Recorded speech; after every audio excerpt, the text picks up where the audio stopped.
Okay, let's unpack this. We've all heard the phrase, right, Latin is a dead language, Yeah. a dusty relic, confined to marble inscriptions and maybe the occasional university hallway. Nugus. Right? Baloney. I mean, if our source material for this deep dive is to be believed, Latin hasn't actually died. It's just been taking a particularly long, authoritative nap. A long nap, I like that. And judging by the linguistic anarchy in this book, it has been talking a lot in its sleep. So what's the classical term for that?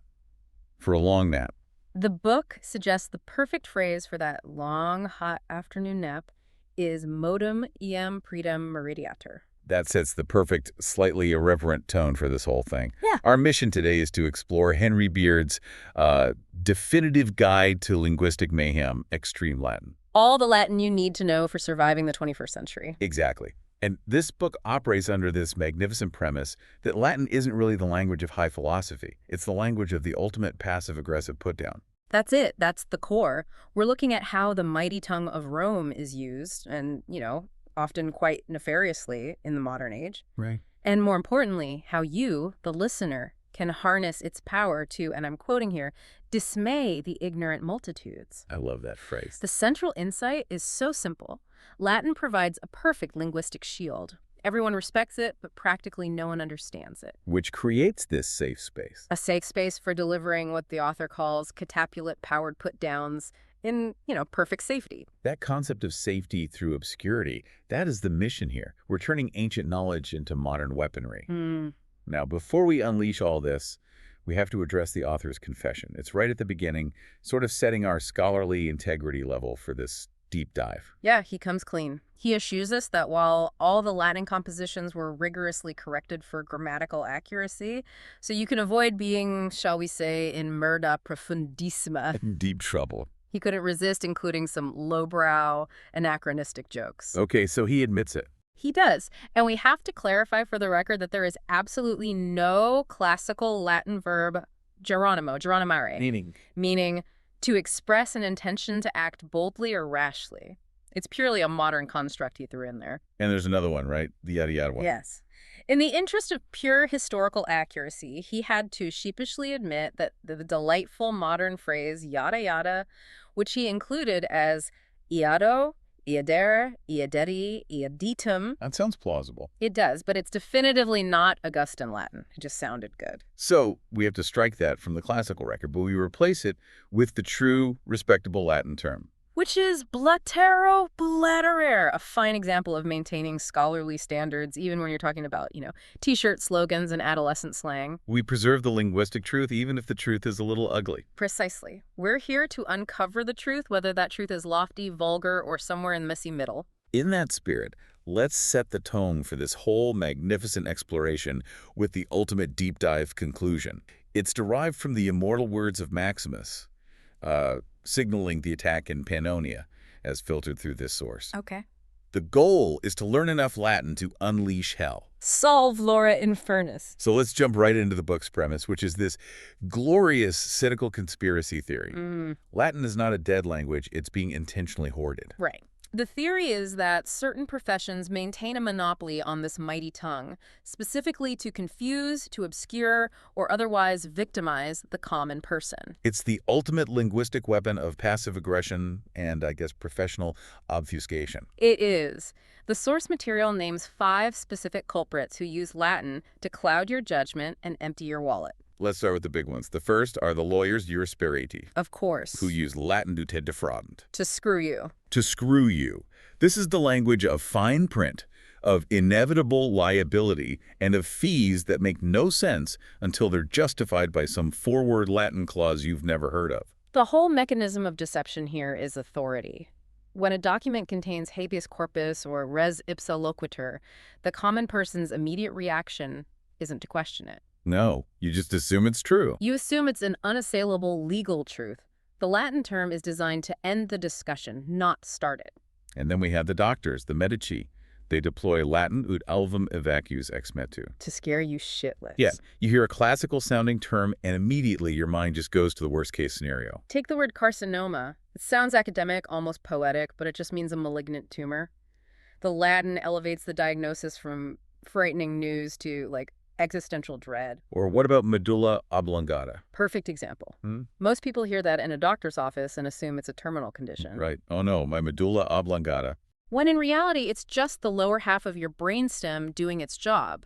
The language obfuscates the reality, and it often seems like it's to make the doctors seem more omniscient. Okay, who's next on the list? The politicians, magistratus, And they utilize Latin ad aperienda vestigia cum te despoliant. to hide their tracks while they rob you blind. Think about how often a politician uses obscure, grand-sounding language to justify some massive, poorly conceived budget bill. The terms they use are designed to imply procedure. If something is pro forma, it sounds like it had to be done that way, a necessary step. But as the book translates it, it often just means the fix is in. It's bureaucratic camouflage. Exactly, for underlying schemes. We also have to include the priests sacerdotes who use Latin ut se criminibus absolvent. to weasel their way out when they get caught. Right. The use of phrases like ex cathedra or in pector provides this immediate air of historical tradition and unassailable authority.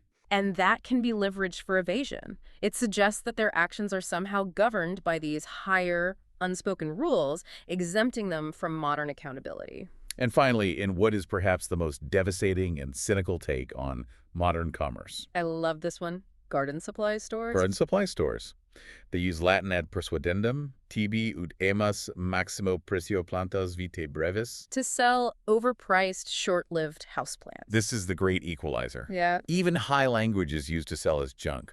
I mean, I have definitely bought a grandiflora or a sempervirens only to watch it become a, what's the quote, leafless clump of dry brown twigs in 1 week flat. That is the most relatable betrayal. I feel that in my soul. And this brings us to the great jargon decoding session the source provides.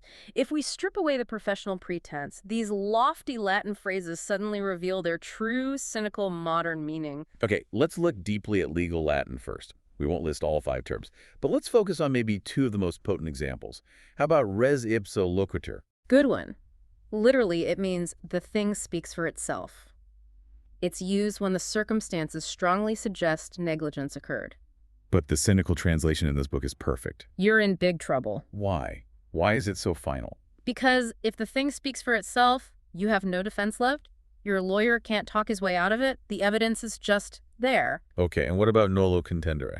I do not wish to contend. It's a plea where the defendant accepts the punishment without actually admitting guilt. But in a modern courtroom, this often just means, I know I'm screwed, but I'm too proud to admit it.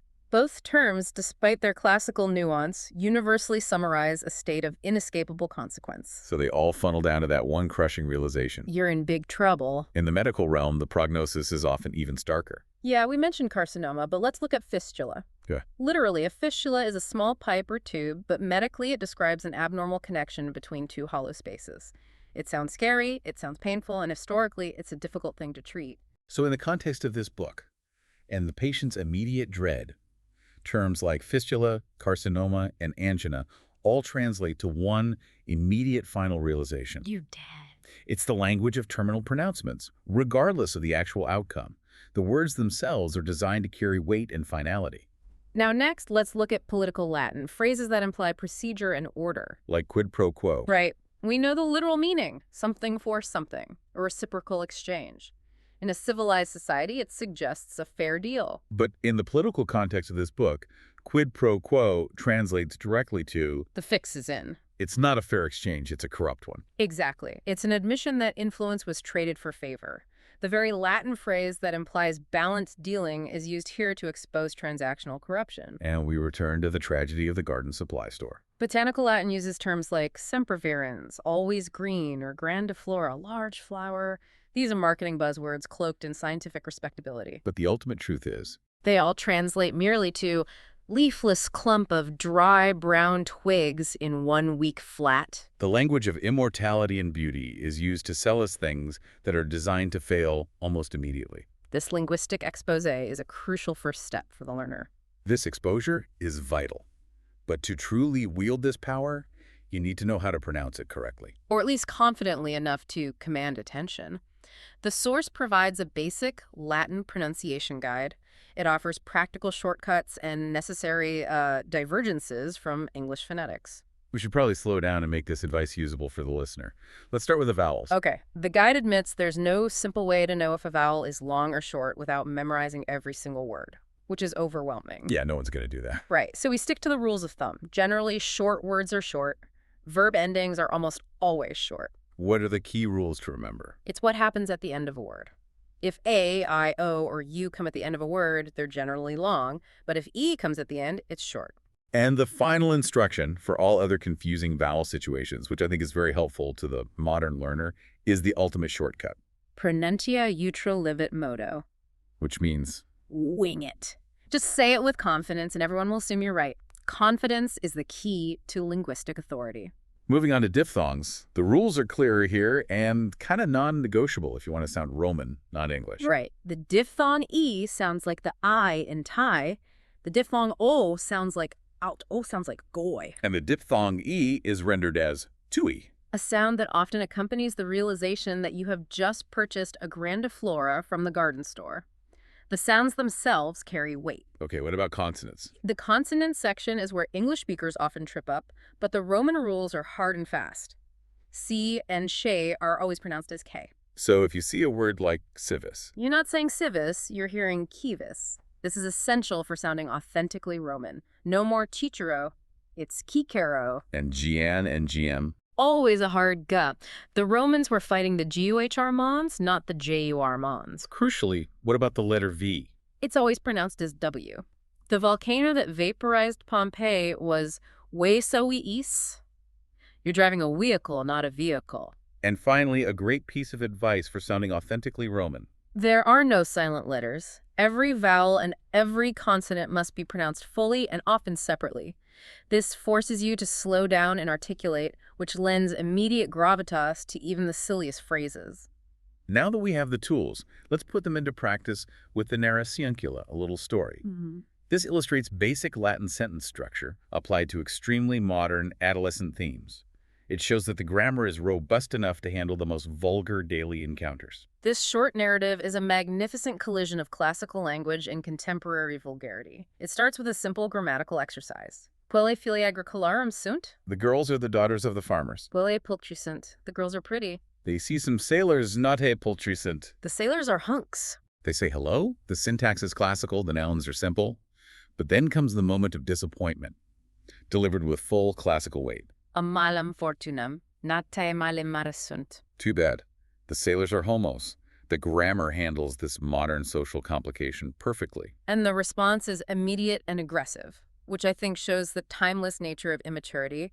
Nauta ad puellas digitos impudicos porigunt. The sailors give the girls the finger. The girls, in turn, offer a charming valediction, which serves as a spectacular example of a complex classical-style subordinate clause. Okay, let's hear it. Speramos naviculam misellam vestram ad scopulum ad lisam iris sumersum. We hope your stupid boat hits a rock and sinks. That's the sophisticated grammatical construction applied to an extremely petty act of spite. And how do they resolve this unfortunate social interaction? They decide to head to the mall. Of course they do. Pullae in forum descendares destinant et ibi matrimonium furari. The girls decide to go down to the mall and shoplift some stuff. And the story concludes with a final, fatalistic assessment of their future. Omnes paucis annis procede erunt. In a few years, they will all be hookers. This narrative confirms that the majestic grammar of Latin can deliver maximum cynical impact when describing everyday modern life.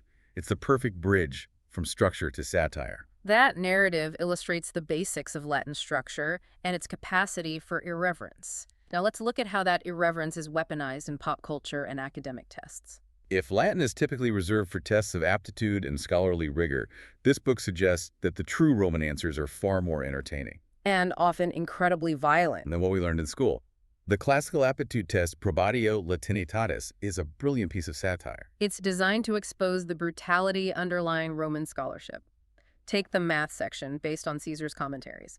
All Gaul is divided into parts. Right. While choices 1 through 4 are scholarly, the truly Roman answer, option 5, cuts straight to imperial power. Which is? Torque Gallum captum donec tibi respondet. Capture a Gaul and torture him until he tells you. This isn't just a joke. It's a brilliant critique of historical methodology. It suggests that Roman knowledge wasn't necessarily gained through detached observation, but through brute force. The immediate violent solution is the most Roman solution. Exactly. What about the verbal section? That's based on the opening of the Aeneid. Arms and the man I sing, who first from the shores of Pledge. The correct classical answer, option 5, requires divine intervention, but not in a pious way. Immole Jovi juvencum ut magistro tacto decaelo probatio relinquitur. Sacrifice a bullock to Jupiter so the test gets canceled because the teacher was struck by lightning. It suggests that the best way to solve academic problems is through supernatural chaos. And the extra credit question, based on the famous quote about the Trojan horse, I fear the Greeks even when bearing low. The true Roman answer, option 5, involves pure despotism over scholarship. Mite brevi postea servum qui responsum referat atque si eret preside aures ei. Send a slave over later with the answer, and if he gets it wrong, lop off his ears. The grade is certainly important, but the demonstration of power and the punishment of subordinates is paramount. This blend of academic rigor and extreme violence continues in the Romulus and Remus jokes.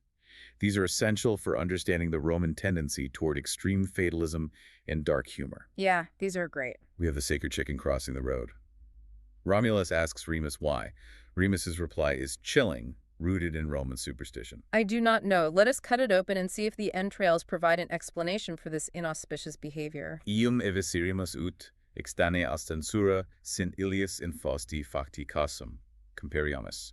The joke is that divination is the go-to method for explaining even the most mundane events. The joke about why Roman firemen wear red suspenders follows a similar logical path. It satirizes the Roman method of testing a hypothesis. What's Remus's reply? I do not know. Let us set the city ablaze and see if their pants fall down. Wow. Urbum incendimus ut, snet dilipsura brachiaorum comperiamus.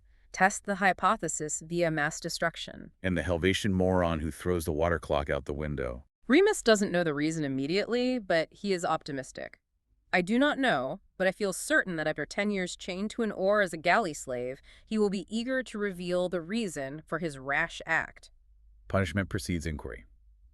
You get the answer eventually, but only after maximum suffering has been inflicted. To balance out the fatalism, the source introduces a classic superhero character, perfect for Rome. Roman, part of the Legion of Superheroes. Okay, what are his powers? He's faster than a speeding chariot and more powerful than a Carthaginian war elephant. But Roman's true superpower is utterly academic and therefore immensely powerful in a bureaucratic empire. Able to conjugate irregular verbs without making a single mistake. Potis anomala, verba, sine lapsu declinare. That is the ultimate linguistic flex. Forget flying. Correctly conjugating an irregular verb is the highest form of discipline. Now for the practical, lowbrow application of Latin in the wild. Slogans and stickers. This is where the noble language meets the profoundly mundane, providing portable insults for the common person. We all know carpe diem, seize the day. But the book offers its philosophical opposite, capturing the essence of modern sloth. Carpe narum. Pick your nose. Right. And the resignation of a long day's work. Vidi scarlum, vidi vom ui. I came, I saw, I blew lunch. This beautifully captures the fatigue of modern existence. Then the ultimate philosophical sentiment for the laid-back modern citizen, satirism inspirational posters. Morans fac possum, utis gurriturum olfacius. Take time to stop and smell the bicycle seats.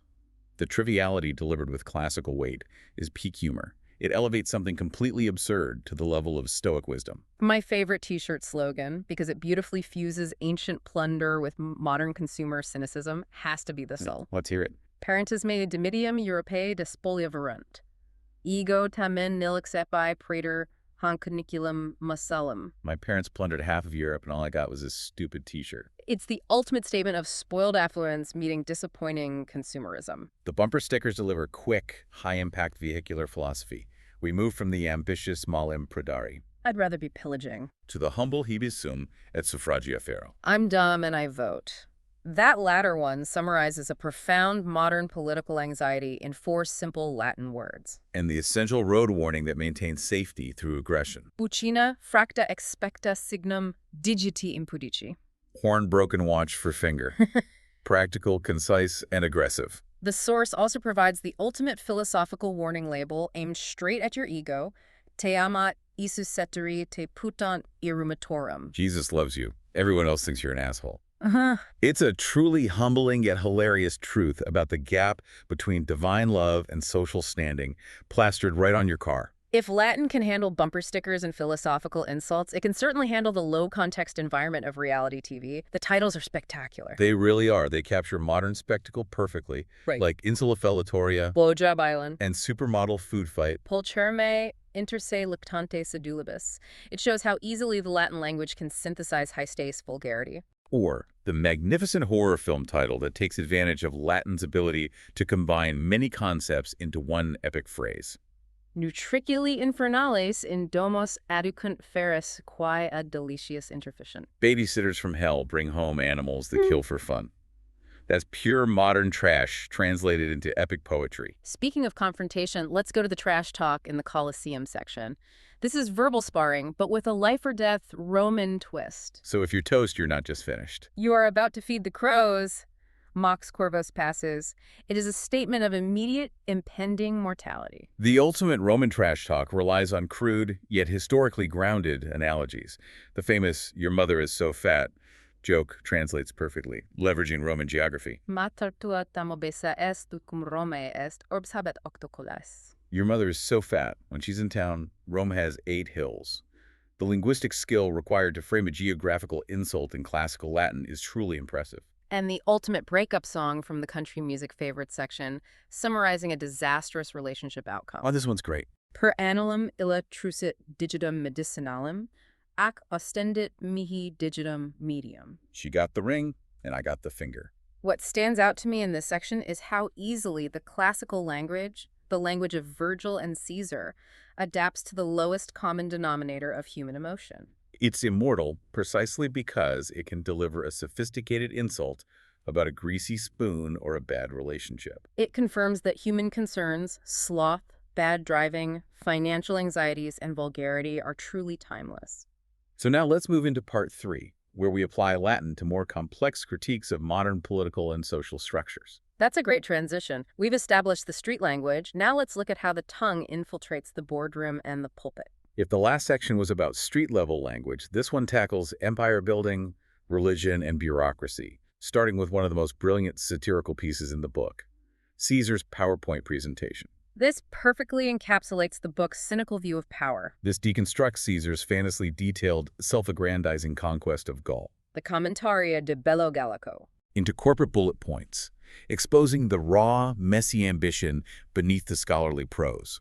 The whole point is to reduce the grand narrative of empire to an easily digestible, soulless memo. The first slide, topic, argumentum, covers Gaul, Gallia. It is divided into 3 parts: Northern Italy, France, and then the critical note that perfectly satirizes bureaucratic oversight. I forget. Oblitus sum tertia. It's a magnificent nod to the fact that even the greatest historical achievements rely on administrative sloppiness. So what's the plan? The concilium. For victory, Vincere, it's simplified to the ultimate expression of executive oversimplification. Visere. Make a visit. Videres. Vincere. Take it over. There is no complex military strategy, only a thinly veiled smash and grab reduced to 3 easily repeatable bullet points for the board meeting. And the follow-up, the sequelae, covers the inevitable personal consequences that often overshadow the initial achievement. Write a stupid book about it, get assassinated in the forum by a bunch of assholes. And the eternal reward, salad and month, get named after me. Asciteria mensis excipient a me nomina.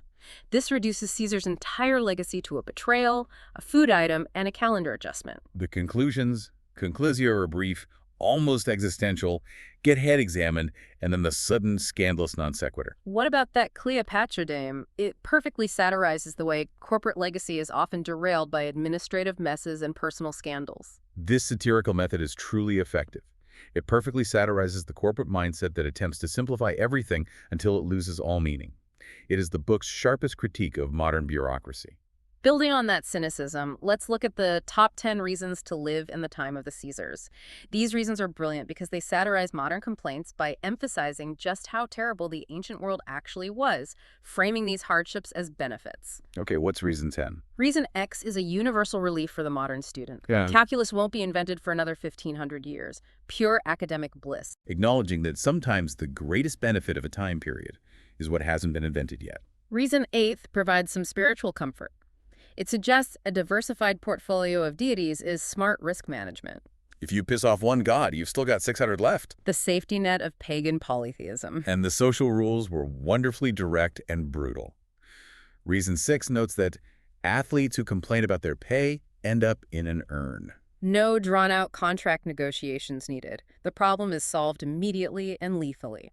My favorite is Reason 4, which tackles religious tolerance, or the lack thereof, with extreme dark humor. The likeliest place to find a pushy Christian preacher is inside a lion. Ventrum Leonum essay. It takes a very harsh but historically grounded view of the early days of Christianity within the empire.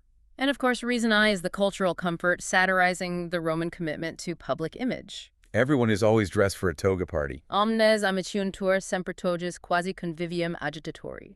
A guaranteed social uniform that never requires worrying about what to wear. This cynical lens extends directly to the section on that old-time religion. The source material plays with concepts of ethics and faith, translating them into Roman realpolitik. Where self-interest always comes first. We find the updated Golden Rule, which is essentially an ethical justification for a preemptive strike. Fac hominibus alias, atqui fac prius. Do unto others, but do it first. A purely pragmatic approach to moral behavior that puts self-preservation above all else. The new Beatitudes are equally self-serving, demonstrating how ethical pronouncements can be co-opted for greed. Blessed are the poor, because they leave so much more money for the rest of us. And blessed are the meek, because we can cut in front of them in lines. It shows that moral language often masks selfishness. The definition of love thy neighbors is particularly militaristic, a clear satire on modern imperial ambitions framed in classical terms. Send 50,000 heavily armed soldiers to knock on their door and ask in the nicest possible way if they'd like to join your empire. Dilige proximus tuus, mitte decem legiones quae annuus pulsent. It highlights that coercion and empire building are two sides of the same coin. And when tackling creation myths, the answer is wonderfully absurd, satirizing the unquestioning acceptance of dogma. The theory of evolution is baloney. Everyone knows the whole universe came out of Saturn's nostrils. Universitatem rerum ab neribus Saturni venice. It's a statement that required classical gravitas to deliver a completely ridiculous cosmological claim. Moving to modern anxieties, the section on BS excuses, or bubulum stirpus, Literally bull-done. offers classical phrases for getting out of homework or responsibility. It's about leveraging complex language to justify total fabrication. These are elaborate, contemporary excuses translated into Latin. For example, instead of just saying the dog ate it, you deliver this high-concept defense. My homework was forcibly recycled by eco-terrorists, or the medical defense. My homework contracted mad homework disease and had to be destroyed. The Latin provides a sheen of believability to what is fundamentally total nonsense. We see this communication break down acutely in the medical confab section. When the patient tries to make a reasonable point, I've noticed you have no concept of time. I've been waiting for over an hour. the doctor's response is the classic Stoic mandate, delivered with zero empathy. Prefer et obdura. Hang in there. The lack of modern empathy in the medical field is perfectly captured by the doctor falling back on ancient philosophical indifference. The section on Homeland Security filters pervasive modern anxiety through the classical language. The fears are mundane, yet the stakes are constantly existential because we've been conditioned to view every inconvenience as a potential threat. One phrase captures the triviality of modern security concerns perfectly. What is it? If I can't get a decent table at a top restaurant on short notice, the terrorists have won. This perfectly expresses the modern belief that the preservation of small, decadent liberties is the true measure of victory over global threats. Finally, let's discuss the useful phrases for barbarian evildoers. This section, aimed at groups confronting a Roman invasion, or really any overwhelming power, offers phrases of maximum deference and surrender. The intent is total, craven submission. These phrases are incredibly deferential, such as, "We welcome you as liberators, not conquerors," and the essential cry for self-preservation. I surrender. Please do not fire your catapult. The ability to articulate immediate capitulation in a noble tongue is the height of survival strategy. They embrace the invading culture immediately, showing zero loyalty to their own customs. We love your big chariots, fast food, and violent culture. Amamus vestras curis amanes, sibum festinanter paradum et cultum savum. And the final, resigned submission to inept leadership. We'd much rather be ruled by a distant emperor, even if he's a nitwit. Multo malamus ab imperatore remoto regi, etiam si frutexit. It's a fantastic historical parallel to the weary acceptance of distant, incompetent governance, whether in 100 AD or today. That brings us to the advanced stage, the point where grammar and pure fury collide to create maximum linguistic weaponry. This is the intellectual climax of our deep dive. It is time to embrace the advanced principles of Latin that allow for precise, devastating, and entirely safe insults. This section represents the pinnacle of Latin's utility for the common person, applying complex grammatical structures to moments of pure, unadulterated fury. And there is no greater contemporary furnace of fury than road rage IRA and VA. Road rage is universal, but Latin elevates it from mere horn-honking to high classical confrontation. When someone cuts you off, you can deliver the question that demands classical understanding. Ubi didicisti gubernare curum in fuga ab Hunnis. Where did you learn to drive fleeing from Huns? The person you insult might not understand a word, but they will understand the gravitas of your tone. The book provides an extended sequence of aggressive driving translated into Latin, a kind of dramatic stage direction for automotive malice. Like what? Pull out in front of me and slow down. Now speed up when I try to pass you, and as I go by, give me the finger. It describes the subtle, escalating dance of road hostility with precision. It confirms that the basic vocabulary of vehicular aggression hasn't changed since the invention of the chariot. My favorite vehicular critique is aimed at modern consumer trends, specifically SUVs. This joke works on multiple layers, translating class resentment into classical language. You know what SUVs and hemorrhoids have in common? Every asshole has one. Wow. Est unum ex his utrisque malis quique pathico. That's magnificent. It uses the respectability of Latin to deliver a vulgar critique of status symbols, and the ultimate loophole for using the carpool lane. The driver's excuse. I am too loud in the carpool lane. See, I'm not alone. I suffer from multiple personality disorder. And the diagnosis is delivered in Latin, taken from a famous biblical passage, lending it a surreal authority. Legio mihi nomen est, quia multissumus. My name is Legion, for we are many. The carpool lane suddenly becomes an existential crisis justified by ancient literature. Now we arrive at the linguistic aha moment for the learner. The book's useful syntax section, which demonstrates how to use the phrase futu te ipsum. Go fuck yourself. Across all possible grammatical structures. This is where academic discipline meets pure, unadulterated vulgarity. This requires a precise explanation so the listener understands the escalating severity. This is a truly chilling exercise in linguistic power. We move beyond the simple imperative, futu te ipsum, into the complex formal structures of grammar, each delivering the insult with a different legal or moral weight. Let's start with the imperfect subjunctive. This structure is used to express a wish or a hypothetical situation, often impossible. So when you say etinam tit futures, you are elevating the insult to a wish. The translation is, Would that you would go fuck yourself. It's a prayer for self-directed calamity, expressed formally. You aren't demanding they do it. You are asking the universe to enforce it on your behalf. Okay, next, the future participle, which is used to denote intention or likelihood. This turns the insult into an acknowledged destiny. The phrase is tet future, te saluto. It translates to, you who are about to go fuck yourself, I salute you. So you're acknowledging their immediate, unavoidable destiny. And delivering it with a sarcastic tip of the hat. You are recognizing their trajectory toward self-destruction. But, as you pointed out earlier, the most devastating, the most formal, and therefore the most terrifying insult is delivered through the passive periphrastic. We need to slow down and define this term for the listener. Absolutely. The passive periphrastic is a grammar structure that indicates necessity or obligation. It is often used to express a moral or civic duty. When a Roman used this, they were stating that something must be done. Therefore, the phrase is tu tibi futuendus es. And because this structure indicates necessity or obligation, the phrase translates precisely and chillingly to, it is required of you to go fuck yourself. Wow. It is not a request, a wish, or a prediction. It is a formal, moral mandate delivered by the universe. No insult is more powerfully delivered than when it is couched as a civic requirement. It strips the recipient of all agency.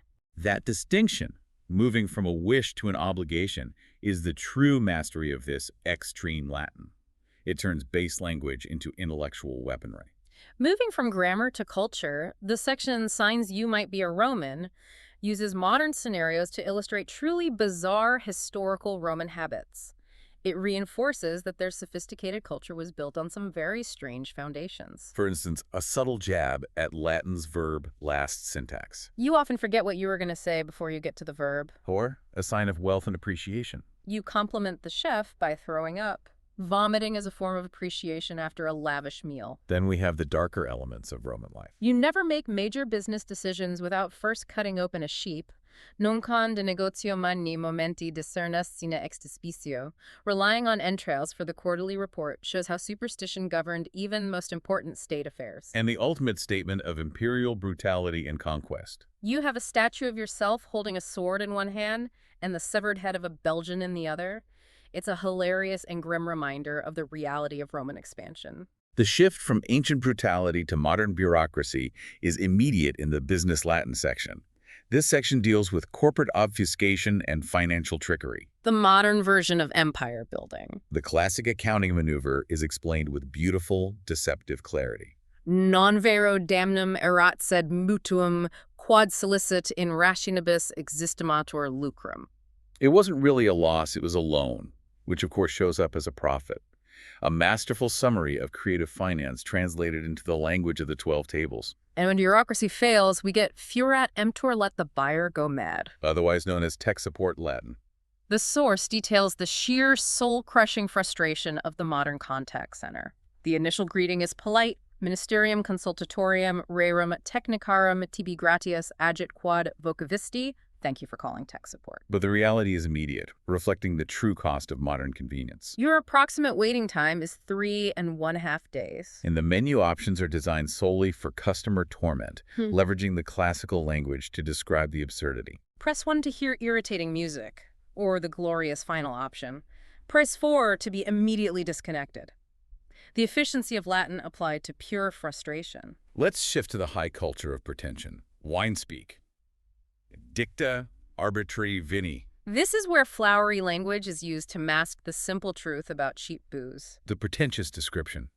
It's an intense, chalky white marked by overtones of turpentine and lead with a bright, long-lasting finish. Those flavor notes are, quite frankly, alarming, yet delivered with such authority. But what's the ultimate, honest translation of what the wine truly is, stripping away all pretense? Vapa vilissima est, quae capitis dolores facit. It's a dirt-cheap, head-banging screw-top bum wine that I poured into a leftover bottle with a fancy French label while no one was looking. This section summarizes the whole mission of the book, to strip away the linguistic pretense and reveal the ugly, hilarious truth beneath. And that leads us perfectly into the highest, most deceptive art form the book offers. Stealth Latin. This is where we learn how to use Latin not just for confrontation, but for deep social espionage. The final, and arguably most valuable deep dive segment for the learner is Stealth Latin. This is the ability to communicate with 2 layers of meaning.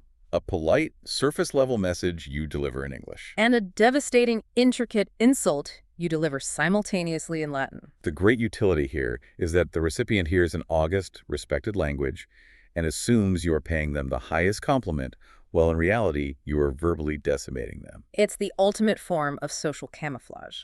Let's look at some common scenarios, starting with a car compliment, a frequent social trap. What you say in English is, "What a great car, you got a heck of a deal." What do you mean in Latin? Delivering a high-impact financial and personal insult masked by pleasantry. Caris execrabilis est, venditor te irmavit. What a piece of shit. You got taken to the cleaners? This phrase is designed to confirm to anyone who overhears it and understands Latin that you are a discerning judge of taste and the car owner is an idiot. Next, the house compliment. You say in English, "Fabulous house, I love your taste." But you communicate to the universe. Espis hanc superlectalem velum. Quale gustium est. Look at this cheesy crap. What a dump. The gap between the English compliment and the Latin reality is immense, creating a delightful moment of private satire. Then there's the baby compliment.